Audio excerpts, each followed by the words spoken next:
Good evening. Welcome to day 14 of Reading Challenge, Chapter 26. In the morning, Konstantin Levin left Moscow, and towards evening, he reached home. On the journey in the train, he talked to his neighbors about politics and the new railways, and just as in Moscow, he was overcome by a sense of confusion of ideas, dissatisfaction with himself, shame of something or other. But when he got out at his own station, when he saw his one-eyed coachman, Ignat, with the collar of his coat turned up, when in the dim light reflected by the station fires, he saw him on sledge, his own horses with their tails tied up in their harness trimmed with rings and tassels. When the coachman Ignat, as he put in his luggage, told him the village news that the contractor had arrived and that Pava had caved, he felt that little by little the confusion was clearing up, and the shame and self-dissatisfaction were passing away. He felt this at the mere sight of Ignat and the horses, but when he had put on the sheepskin brought for him, had sat down wrapped up in the sledge, and had driven off pondering on the work that lay before him in the village, and staring at the side horse that had been his saddle horse past his prime now, but a sprinted beast from the dawn, he began to see what happened to him in quite a different light. He felt himself and did not want to be anyone else. All he wanted now was to be better than before. In the first place, he resolved that from that day he would give up hoping for any extraordinary happiness, such as marriage must have given him, and consequently he would not so disdain what he really had. Secondly, he would never again let himself give way to slow passion, the memory of which had so tortured him when he had been making up his mind to make an offer. Then, remembering his brother Nikolai, he resolved to himself that he would never allow himself to forget him, that he would follow him up and not lose sight of him, so as to be ready to help when things should go ill with him, and that would be soon. He felt then too. His brother's talk of communism, which he had treated so lightly at the time, now made him think. He considered a revolution in economic conditions nonsense, but he always felt the injustice of his own abundance in comparison with the poverty of the peasants, and now he determined that so as to feel quiet in the right, though he had worked hard and lived by no means luxuriously before. He would now work still harder, and would allow himself even less luxury. And all this seemed to him so easy and conquest over himself that he spent the whole drive in the pleasantest daydreams. With a resolute feeling of hope in a new, better life, he reached home before 9 o'clock at night. The snow of the little quadrangle before the house was lit up by a light in the bedroom windows of his older nurse, Agafea Mikhailovna, who performed the duties of housekeeper in his house.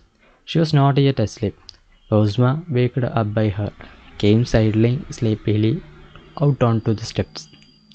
A setter bitch, Laska, ran out too, almost upsetting Kozma, and whining turned round about Levin's knees, jumping up and longing, but not darling, to put her full paws on his chest.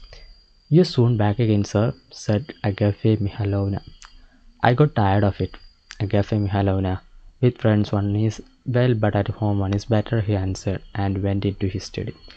The study was slowly lit up as the candle was brought in. The familiar details came out: the stag's horn, the bookshelves, the looking glass, the stove with its ventilator, which he had long wanted mending, his father's sofa, a large table on the table, an open book, a broken ashtray, a manuscript book with his handwriting. As he saw all this, there came over him for an instant a doubt of the possibility of arranging the new life of which he had been dreaming on the road. All these traces of his life seemed to clutch him, and to say to him, "No, you are not going to get away from us, and you are not going to be different, but you are going to be the same as you have always been, with doubts, everlasting dissatisfaction with yourself, vain effort to amend, and faults, and everlasting expectations of a happiness which you won't get, and which is impossible for you." This the thing said to him, but another voice in his head was telling him that he must not fall under the sway of the past, and that no one can and that one can do anything with oneself. And hearing that voice, he went into the corner where stood his two heavy dumbbells and began brandishing them like a gymnast, trying to restore his confident temper. There was a creak of steps at the door. He hastily put down the dumbbells. The bailiff came in and said everything, thank God, was doing well, but informed him that the buckwheat in the new drying machine had been a little scorched. This piece of news irritated Levin. The new drying machine had been constructed and partly invented by Levin. The bailiff had always been against the drying machine, and now it was with suppressed triumph that he announced that the buckwheat had been scorched.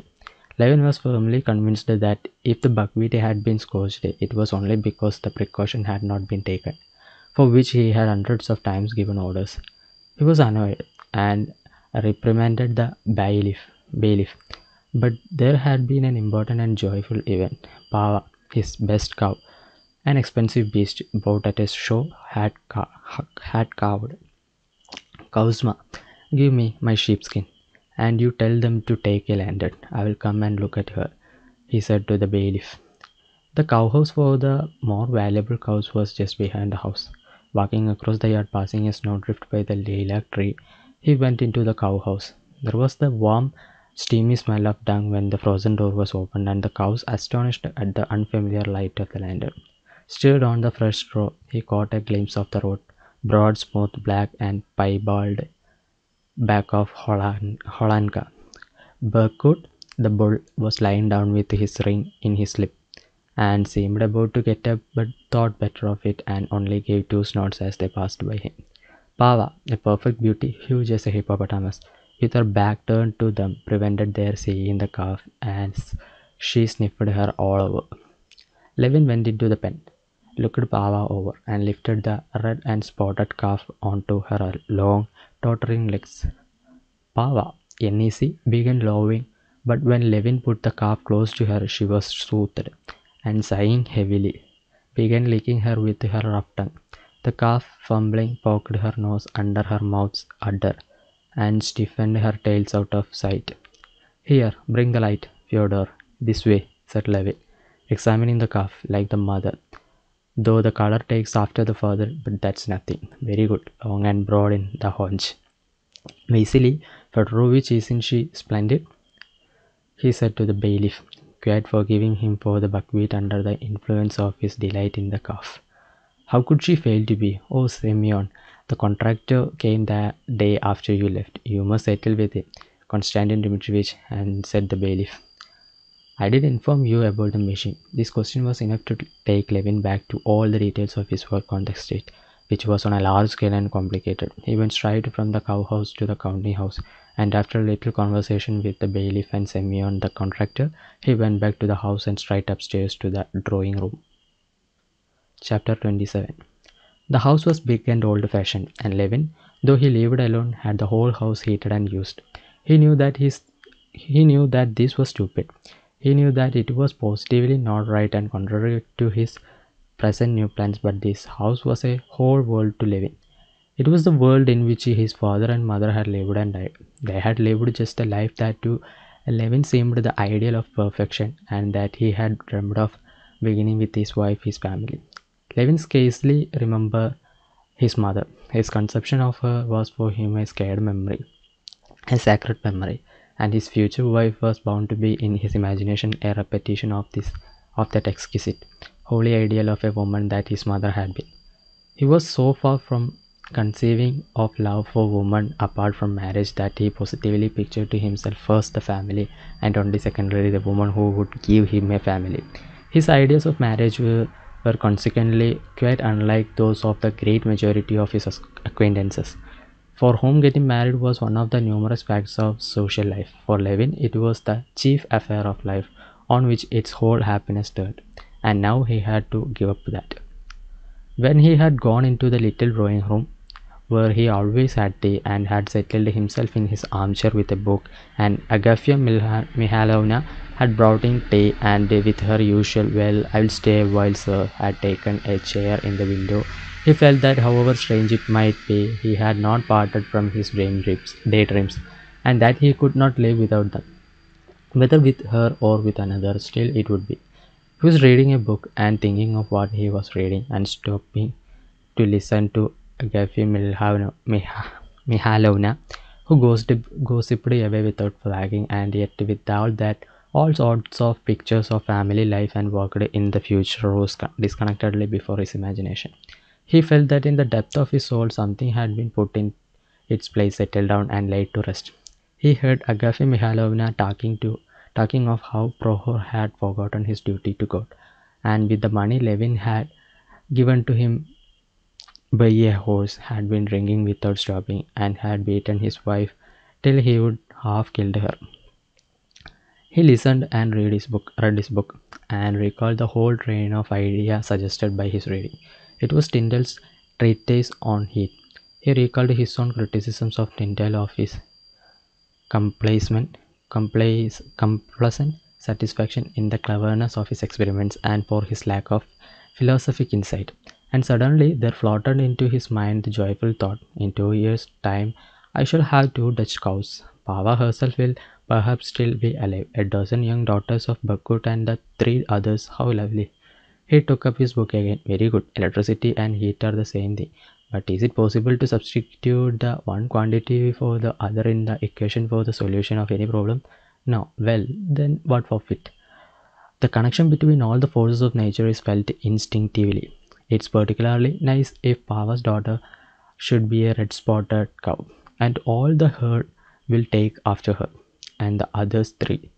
Too splendid to go out with my wife and visitors to meet the herd. My wife says, Kostya, and I looked after that calf like a child. How can it interest you so much? Says a visitor. Everything that interests him interests me.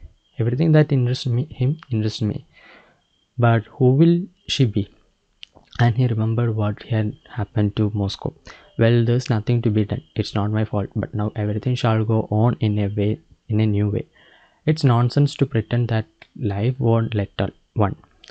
Life won't let one.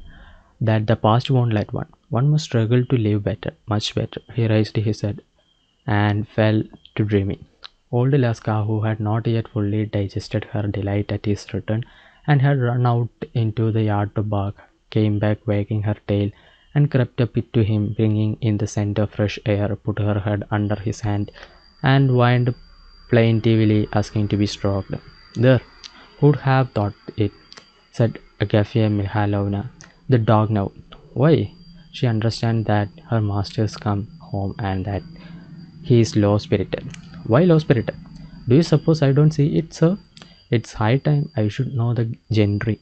Why? I have grown up from a little thing with them. It's nothing, sir, so long as there's health and a clear consensus. Levin looked intently at her, surprised at how well she knew his thought. Shall I fetch you another cup? Said she, and taking his cup she went out. Laska kept poking her head under his hand. He stroked her, and she promptly curled up at his feet, laying her head on a hind paw. And in token of all now being well and satisfactory, she opened her mouth a little, smacked her lips, and settling her sticky lips more comfortable about her old teeth, she sank into blissful response. Levin watched all her movements attentively.